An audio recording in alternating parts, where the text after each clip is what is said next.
어떤 상황에서도 자신의 태도를 선택하는 자유는 빼앗길 수 없다. 한 남자가 있었어요. 나치 수용소에 끌려갔어요. 아버지가 그 안에서 죽었어요. 어머니도 죽었어요. 형도 죽었어요. 그리고 사랑하는 아내도 전부 잃었어요.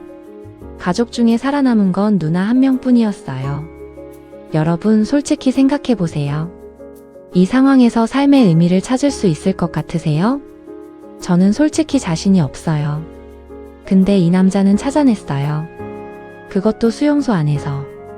그리고 그 경험을 책으로 썼는데 지금까지 전 세계에서 1200만 부 이상 팔렸어요. 그 책이 수많은 사람들의 삶을 바꿨고 지금 전 세계 심리치료의 근간이 됐어요. 이 남자의 이름은 빅터 프랭클.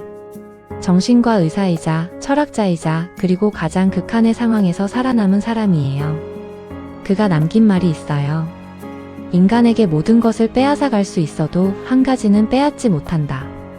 바로 어떤 상황에서도 자신의 태도를 선택하는 자유다. 이 말이 어디서 나온 건지 오늘 함께 들어볼게요. 빅터 프랭클은 1905년 오스트리아 빈에서 태어났어요. 어릴 때부터 사람의 마음에 관심이 많았거든요. 16살에 프로이트에게 직접 편지를 보낼 정도였어요. 프로이트가 그 편지에 직접 답장을 줬고 나중엔 프랭클의 논문을 직접 학술지에 실어줬대요. 천재였던 거죠. 프랭클은 빈 대학에서 의학과 철학을 공부했고 정신과 의사가 됐어요. 그리고 자신만의 심리치료 이론을 만들어가고 있었어요. 삶의 의미를 찾는 것이 인간의 가장 근본적인 동력이라는 이론이었는데 근데 1942년 모든 게 멈췄어요. 나치가 프랭클과 가족 전체를 수용소로 끌고 간 거예요. 테레지엔 슈타트 수용소를 시작으로 이후 아우슈비츠로 이송됐어요. 아우슈비츠. 그 이름만으로도 얼마나 끔찍한 곳인지 다들 아시잖아요. 프랭클은 그곳에서 번호가 됐어요. 이름이 없어졌어요. 그냥 숫자였어요. 그리고 하나씩 가족을 잃어갔어요. 수용소 생활은 상상을 초월했어요. 매일 아침 저물을 서고 굶주린 채로 강제 노동을 했어요. 언제 죽을지 모르는 상황이 매일 이어졌고 동료들이 하루하루 쓰러져 나갔어요. 프랭클도 살아남기 어려운 상황이었어요. 근데 그는 그 안에서 뭔가를 관찰하기 시작했어요. 같은 상황인데도 어떤 사람은 빨리 무너지고 어떤 사람은 버티는 거예요. 차이가 뭔지 알고 싶었어요. 그러다 한 가지 패턴을 발견했어요. 살아남는 사람들한테는 공통점이 있었어요. 살아야 할 이유가 있었다는 거예요. 누군가를 다시 만나야 한다거나, 꼭 완성해야 할 일이 있다거나, 아직 해야 할 말이 남아있다거나, 반대로 그 이유를 잃은 사람들은 며칠 안에 무너졌어요. 프랭클은 생각했어요.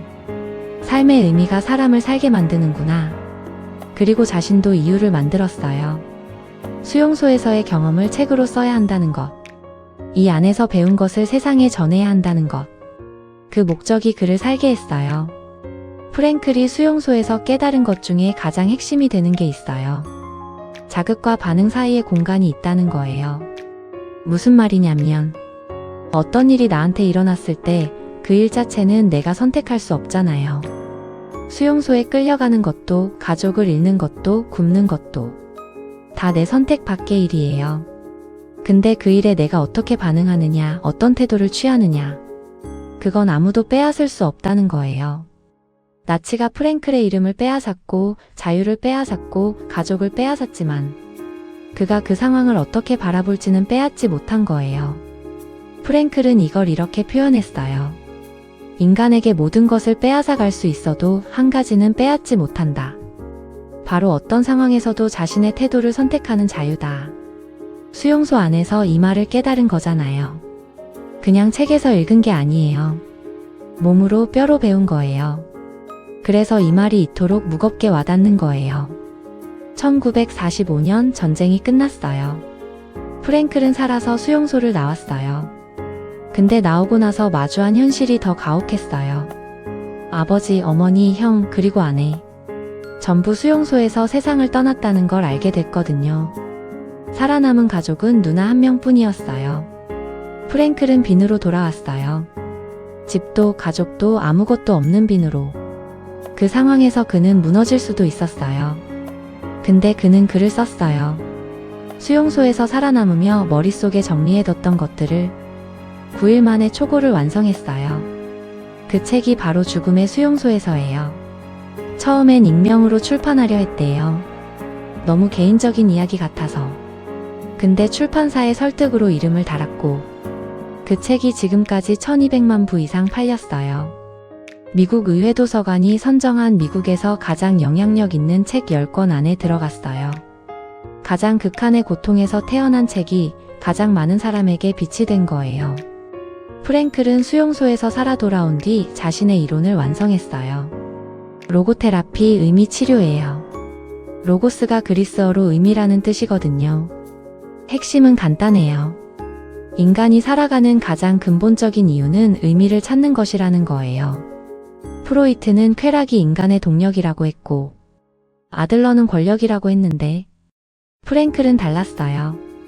쾌락도 권력도 아니라 의미라고 했어요.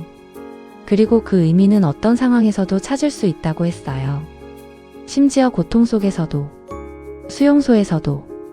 프랭클은 이렇게 말했어요.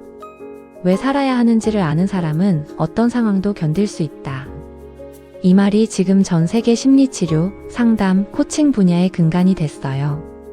우울증을 겪는 사람들한테, 삶의 의욕을 잃은 사람들한테 의사들이 가장 먼저 꺼내는 질문이 뭔지 아세요? 지금 당신의 삶에서 의미 있는 게 뭔가요? 그 질문의 뿌리에 프랭클이 있어요.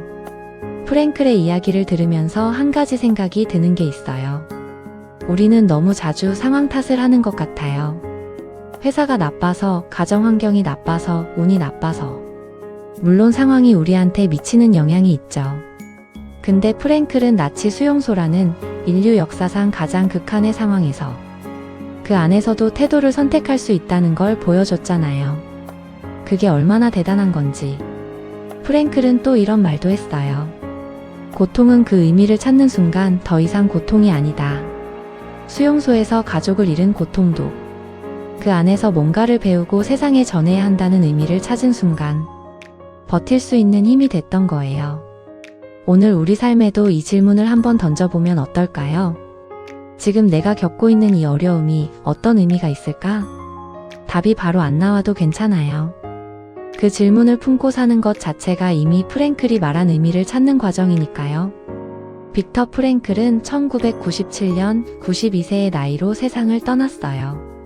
수용소에서 살아남은 뒤로도 50년 넘게 살면서 강의하고 쓰고 치료하고 자신이 깨달은 것들을 계속 나눴어요. 아우슈비츠에서 가져온 게 아무것도 없었지만 그 안에서 발견한 것 하나가 수천만 명의 삶을 바꿨어요. 오늘 이야기를 마치면서 딱 한 가지만 가져가 주세요. 지금 상황이 힘들다면 그 상황을 내가 바꿀 수 없을 수도 있어요. 근데 그 상황을 바라보는 내 태도만큼은 아무도 빼앗을 수 없어요. 그게 프랭클이 나치 수용소에서 몸으로 배운 거고 우리한테 남겨준 가장 큰 선물이에요. 오늘 영상이 마음에 남으셨다면 구독과 좋아요 부탁드려요. 다음 영상에서 또 다른 인생 이야기로 찾아올게요. 명언 속 인생 다음 이야기에서 만나요.